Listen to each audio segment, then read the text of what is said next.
আচলতে গুৱাহাটীত থকা বুলি ক'লে KFC, Domino's, Starbucks, club house এইবিলাকত এনজয় কৰি থকাটোৱে নুবুজায়।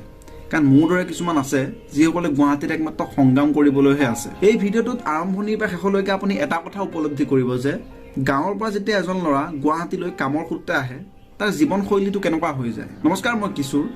ৰাতিপুৱা বেলি ওলোৱাৰ লগে লগে সকলোৰে দিনটো আৰম্ভ হৈ যায়, কিন্তু মোৰ দিনটো আৰম্ভ হয় দিনৰ 2টা বজাৰ পৰা। এতিয়া কাৰণটোনো কি? কাৰণটো জানিবলৈতো আপুনি ভিডিঅ'টো শেষলৈকে চাব লাগিব। দুপৰীয়া খোৱাৰ পৰা উঠাৰ পাছত মোৰ প্ৰথম কাম হ'ল বিচনাখন সামৰা বা ব্লেংকেটখন সামৰা। তাৰ পাছত চাওঁ ৰুমটোত কিবা সৰু সুৰা কাম আছে নেকি কৰিবলগীয়া। যদি আছে সুচাৰুৰূপে সেইকেইটা কৰি লওঁ। মোৰ ৰুমটোৰ ভিতৰত বেচিন, টেপ বা পানীৰ সুবিধা নাই। এটা ডাঙৰ চৰিয়া আছে, সেই চৰিয়াটোৰ কাষতেই মই বাচন ধুওঁ। তাৰ পাছত বাচন ধোৱা পানীখিনি মই চৰিয়াটোত পেলাওঁ আৰু পাছত চৰিয়াটোৰ পানীখিনি নি পেলাই বাহিৰত পেলাই থওঁ। মোৰ ৰুমটোৰ ভিতৰত পানী, লেট্ৰিন, বাথৰুম এইবিলাক ফেচিলিটিজ নাই। ইমানবোৰ ফেচিলিটিজ যদি মই ল'বলৈ যাওঁ তেনেহ'লে অধিক টকা পৰিশোধ কৰিব লাগিব প্ৰতিমাহে, যিটো মোৰ ক্ষমতা নাই। আপুনি যদি গুৱাহাটীত থাকে তেনেহ'লে বুজিব যে এটা ৰুম, যিটো ৰুমৰ ভিতৰত পানী, লেট্ৰিন, বাথৰুম সকলোবিলাক ফেচিলিটিজ আছে, তাৰ কাৰণে আপুনি মিনিমাম 5,000 টকা প্ৰতিমাহে পৰিশোধ কৰিব লাগিব। বৰ্তমান মোৰ ৰুমটো ৰুক্মিণী গাঁৱত আছে, GS ৰোডৰ প্ৰায় কাষতে। ইয়াতো মই বৰ্তমান 3,000 টকা প্ৰতিমাহে দি আছোঁ, আৰু সেইটো মোৰ কাৰণে বহুতেই হয়। বাচন ধোৱা, জাবৰ পেলোৱা আৰু ভিতৰলৈ পানী অনা এনেধৰণৰ সৰু বৰ কামবোৰ কৰি কলগেট আৰু ব্ৰাছ লৈ মই বাথৰুমত যাওঁ। তাতে দাঁত ব্ৰাছ কৰি গা ধুই পেলাই নিজকে অলপ ফ্ৰেছ কৰি লওঁ। বাথৰুমৰ পৰা আহি পেলাই মই ধূপ জ্বলাওঁ, কাৰণ ৰুমতে গণেশ বাবাৰ সৰু মূৰ্তি এটা আছে। একচুৱেলি ধূপ জ্বলালে মনটো অলপ মুকলি লাগে আৰু ফ্ৰেছ লাগে। ধূপ জ্বলাই হোৱাৰ পাছতে মই চেক কৰোঁ খাবলৈ কিবা আছে নেকি। অকলে থাকিলে বাৰে বাৰে বস্তু বনাই খোৱাটো সম্ভৱ নহয়, গতিকে এবাৰ বনালে 2বাৰ খোৱাকৈ বনাওঁ। ৰাতি বনালে সেয়া বস্তু ৰাতিপুৱালৈ ৰৈ যায়, আৰু যিহেতু ঠাণ্ডা দিন বেয়া হৈ নাযায়, গতিকে মই তাকে খাব পাৰোঁ। এটা কথা, ভাত কমকেই খাম লাগিলে, কিন্তু কাঁহীৰ কাণত এটা কণী আৰু এটা কল থাকে, কাৰণ মই মোৰ ফিটনেছটো গুৰুত্ব দিওঁ আৰু সন্ধিয়া সময়ত মই ৰানিং কৰিবলৈও যাওঁ। ভাত খাই হোৱাৰ পাছত মই লেপটপটো আৰু মোবাইলটো চলাওঁ।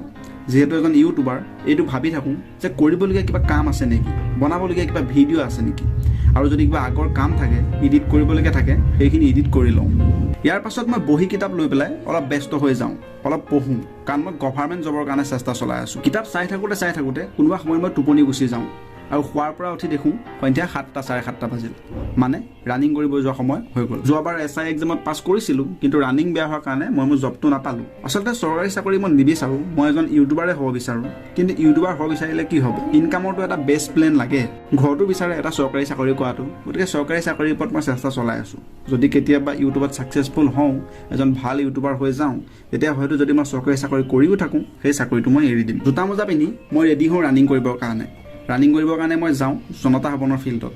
জনতা ভৱন মানে ডিস্প'ত যে আছে, আপোনালোকে চিনি পাই চাগে, তাতেই ৰানিং কৰোঁ। ৰুমত আহি পেলাই মই ফিল্টাৰত পানী ভৰাওঁ বা ফিল্টাৰৰ পৰা পানী বটলত ভৰাওঁ।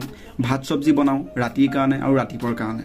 ৰাতি 10টা বজাৰ আগত খোৱা লোৱা সকলো ধৰণৰ কাম হৈ যায়, আৰু লগে লগে সময় হয় কামত যোৱাত, মানে টকা ঘটিবলৈ যাবলৈ সময় হৈ গ'ল।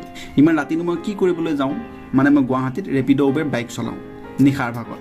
10টা বজাত ৰুমৰ পৰা ওলাই গৈ পেলাই মই 1টা, 2টা, 3টা বজালৈকে গোটেই গুৱাহাটীখন ঘূৰি ফুৰোঁ। কেতিয়াবা 6 মাইলত থাকোঁ, কেতিয়াবা গণেশগুৰিত থাকোঁ, আৰু বেছিভাগ সময় মই পল্টন বজাৰত থাকোঁ। কাষ্টমাৰ লগত গুৱাহাটীৰ ইটো মূৰ বা সিটো মূৰলৈ ঘূৰি প্ৰায় 4টা, 5টা বজাত মই মোৰ ৰুম পাওঁহি। ৰুমত আহি পেলাই মোৰ প্ৰথম কামটো হ'ল পইচাকেইটা হিচাপ কৰা, আৰু এইটো মোৰ ফেভৰেট কাম, মানে টকা হিচাপ কৰা। কিমান টকা ঘটিলোঁ, কিমান টকা লাভ হৈছে, কিমান টকা তেল পুৰিছে। ইয়াৰ পাছত মই মুখ হাত ধুই পেলাই ফ্ৰেছ হৈ লওঁ, আৰু লগে লগে ভাত খাবৰ কাৰণে বহোঁ। এতিয়া আপোনাৰ কুৱেশ্যনটো আহিছে চাগে, ভাত ক'ত পালোঁ? ৰাতি যে সেই যাবৰ সময়ত বনাই থৈ গৈছিলোঁ, সেয়া ভাতেই। তাৰপাছত ভাত খাই হোৱাৰ পাছত মই শুবৰ কাৰণে বিচনাত উঠোঁ। এনেদৰেই মোৰ সংগ্ৰামৰ দিনবোৰ পাৰ হৈ গৈ আছে।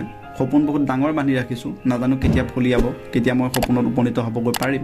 মোৰ তাতে চেষ্টা চলাই আছোঁ। ভিডিঅ'টো চাই কেনেকুৱা পালে আপুনি লাইক কমেণ্ট কৰি জনাব, অলপমান মোক ছাপোৰ্ট কৰিব, আৰু চেনেলটো ছাবস্ক্ৰাইব কৰি ৰাখিব, আৰু পাৰে যদি ফেচবুক পেজটো ফ'ল' কৰি ৰাখিব।